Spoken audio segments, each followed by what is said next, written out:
saudara yang dikasihi oleh Tuhan, kita berjumpa lagi dalam lawatan hati GKI Residen Sudirman. Kali ini kita akan merenungkan satu topik, memberi dari kekurangan. Saudara, memberi dari kekurangan, bagaimana mungkin, saudara? Bukankah secara umum kita cenderung berpikir kita bisa memberi jika diri kita sudah berada dalam kelebihan, di saat kita punya banyak, bukan dalam kekurangan.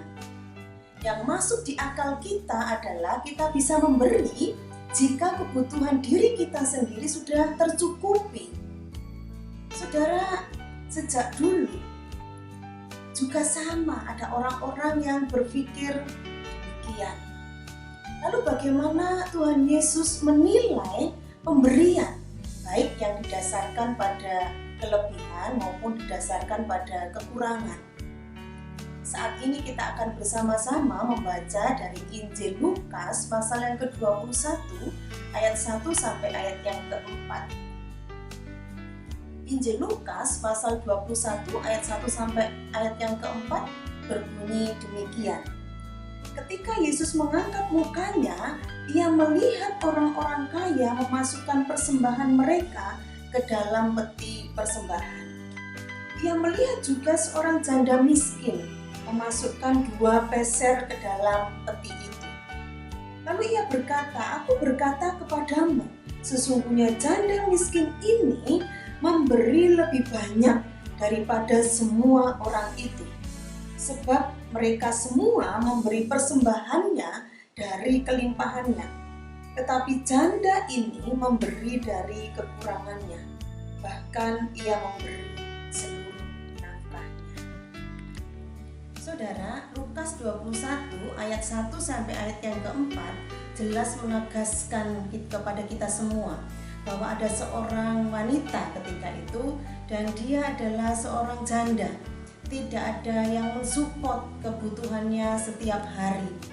Bahkan keadaan dirinya kekurangan, bahkan dikategorikan sebagai orang miskin. Tetapi yang menarik adalah wanita itu bersedia untuk memberi persembahan dari seluruh penghasilannya saat itu. Di sisi lain, saudara, ada orang kaya yang mempunyai banyak dan tentu saja bisa memberi banyak.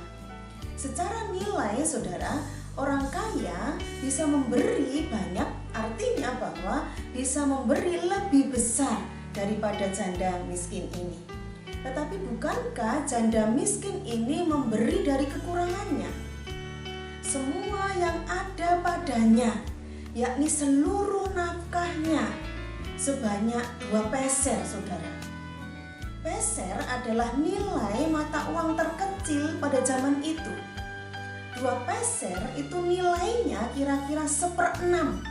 Jadi bukan 1/4 atau bukan setengahnya, saudara.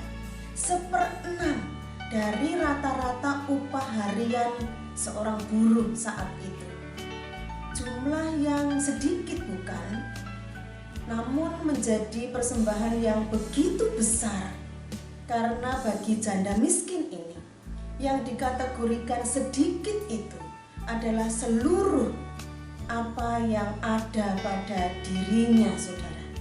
Tuhan Yesus bukan sedang mempertentangkan kaya dan miskin atau banyak dan sedikitnya persembahan yang kita berikan, saudara.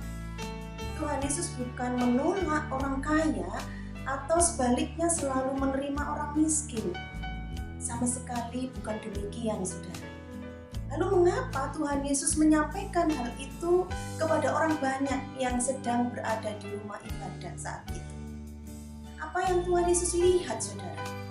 Tuhan Yesus melihat sikap hati saat memberi.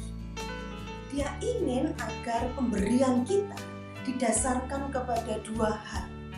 Yang pertama adalah ketulusan hati karena mensyukuri segala kebaikan Tuhan.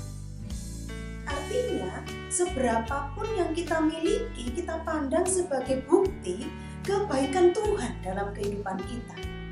Jika kita memiliki hati yang mensyukuri kebaikan Tuhan, maka kita akan selalu ingat untuk membagikan kebaikan Tuhan itu kepada orang-orang di sekitar kita.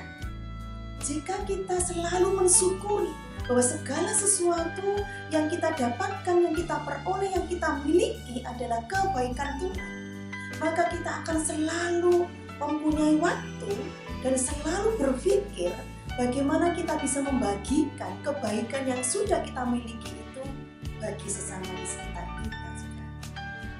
Lalu yang kedua adalah didasarkan pada keyakinan akan pemeliharaan Tuhan dalam kehidupan kita.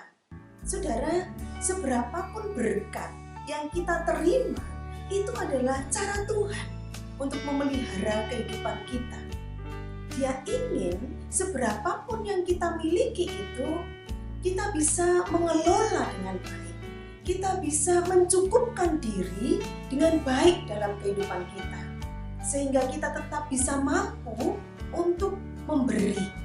Ketika kita bisa mengelola dan ketika kita bisa mencukupkan diri dalam kehidupan kita, maka kita akan selalu memiliki dan selalu berpikir, memiliki kemauan untuk memberi kepada orang-orang di sekitar kita. Baik itu memberi kepada pekerjaan Tuhan di gereja kita, memberi persembahan sebagai ucapan syukur kita kepada Tuhan, maupun juga memberi bantuan kepada orang-orang di sekitar kita yang membutuhkan pertolongan sebagai bentuk kepedulian kita. Saudara, mari kita bersama-sama belajar untuk mensyukuri segala kebaikan Tuhan dalam kehidupan kita. Mari kita terus belajar untuk meyakini pemeliharaan Tuhan dalam kehidupan kita, sehingga kita selalu dimampukan untuk bisa memberi. Tetaplah memiliki semangat untuk memberi dalam keadaan apapun dalam kehidupan kita, saat kita dalam kelebihan maupun di saat kita dalam kekurangan.